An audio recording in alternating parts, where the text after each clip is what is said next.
Hello everybody, and welcome to Ancient Architects. Please subscribe now to get the latest ancient history news and independent research from around the world. Over the past few months I've presented videos on various pre-pottery Neolithic sites in the Fertile Crescent, from Gobekli Tepe and Karahan Tepe in Turkey, to Tell Qaramel in Syria, ancient Jericho in the West Bank, and Atlit off the coast of Israel. We've seen the incredible art and architecture these people were capable of, and we've even found their bones. But what did they actually look like? Well, thanks to the 10 to 11,000 year old site of Tell Aswad in Syria, we can actually answer the question. Tell Aswad is located 35 kilometers east of Damascus and is well known for its human burials that date back to the pre-pottery Neolithic B. But some of the human remains are quite different from the norm because a number of skulls have been plastered over to create the true likeness of the deceased. Tell Aswad really is an incredible site and helps us look at the pre-pottery Neolithic people in a different way, a very human way. Human remains from this time period are rare, and plastered skulls are even more rare. And, after being in the ground for thousands and thousands of years, on their discovery the plaster was extremely fragile. Although there are dozens and dozens of pre-pottery Neolithic sites in the Fertile Crescent and beyond, only 6 of them have plastered skulls, and these sites are all clustered in the southern Levant, with Tell Aswad being the one where we find the best preserved examples. These plastered faces are not like the death masks we see in other ancient cultures, which I'm sure have been made overly flattering, perfecting facial features to promote a specific image in life and death. No, here we find that the plaster has been directly applied to the skulls. Yes, they could be idealised and beautified in accordance to the cultural standards of the day. They could be modelled after gods or ancestors, or of course the plastered faces could be modelled on the face of the person that died, or the people that created them. The faces are very realistic. There is no unbelievable or supernatural embellishments, and they look just like any individual that's living in the modern era. There looks to be a real intimacy about the faces, and the fact they're around 10,000 years old does stir the emotions. Tell Aswad was discovered in 1967 and was first excavated in 1971 and 1972. A second period of excavation took place 30 years later, between 2001 and 2006. Tell Aswad is a site with 18 archaeological levels, each representing a complete episode of village occupation. But although there are 18 levels, the site can be broadly subdivided into 3 main stages. The early pre-pottery Neolithic B, between 10,700 and 10,200 years ago, the mid pre-pottery Neolithic B, between 10,200 and 9,500 years ago, and then the late pre-pottery Neolithic B. The site shows evidence of agriculture and animal domestication. There are a variety of architectural structures, tools, decorative artefacts, animal and human remains, and so much more. It really is a fascinating site, and one I'll discuss in detail in a future video. Because in this video, what I really want to focus on are the plastered skulls. The burials in the earliest phases at Tell Aswad were associated with buildings. Just like we see at every other pre-pottery Neolithic site, a clear standard throughout the Fertile Crescent. But when in the mid to late pre-pottery Neolithic B, we see the emergence of more rectangular architecture, there is a drastic change in burial practices. The deceased were no longer buried into or next to their homes, as we see in the early pre-pottery Neolithic B, but instead they were grouped together in designated funerary areas, located on the margins of the built-up area, and it's from this period where we find the plastered skulls. 3 funerary areas have been located so far, and 2 of them have been excavated. These areas became funerary complexes, but older archaeological layers, including older abandoned architecture, is below. The first excavated cemetery covers an area 126 metres squared, and 22 burials have been discovered. And the earliest burials, the founding burials of the cemetery, are the ones that have the plastered skulls. Later burials seem to be arranged around the plastered skulls, which seems to indicate their importance. The plastered skull burial in the cemetery appears as a shallow rounded depression, with the skulls placed into two groups on the edges of the depression. The space is then occupied by an adult burial. There is also a jumble of bones between the skeleton and the skulls. We also find the burial of a child aged between 0 and 1 year old, and these remains purposefully rest on two of the plastered skulls. A later burial is then placed on top, that of a teenager, with the head resting on a plant cushion and wearing a necklace of stone beads. The whole burial is covered by a black burnt layer, which forms a mound, and the southern limits of this mound are surrounded by a low wall of basalt stones. The discovery of nearby hearths also seems to indicate that offerings were made. The second set of plastered skulls that have been discovered were found at the bottom of a small pit, in the ruins of an earlier house.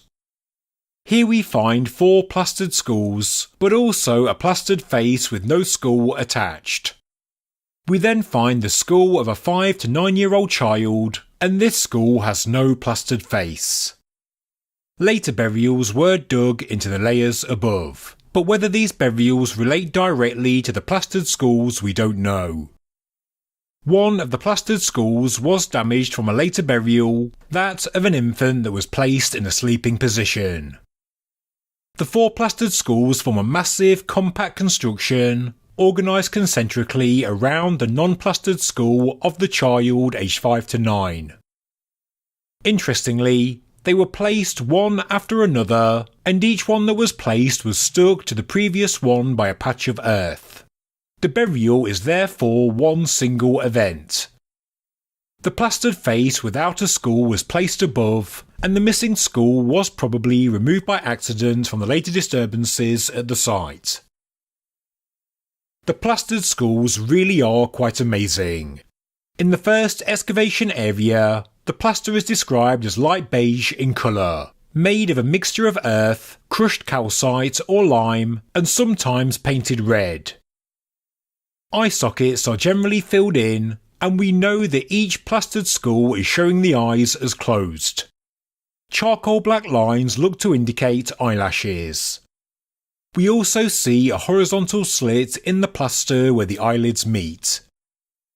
Cheekbones were prominent, and the noses, where complete, are finely modelled, and whether short or long, they were generally straight and strong.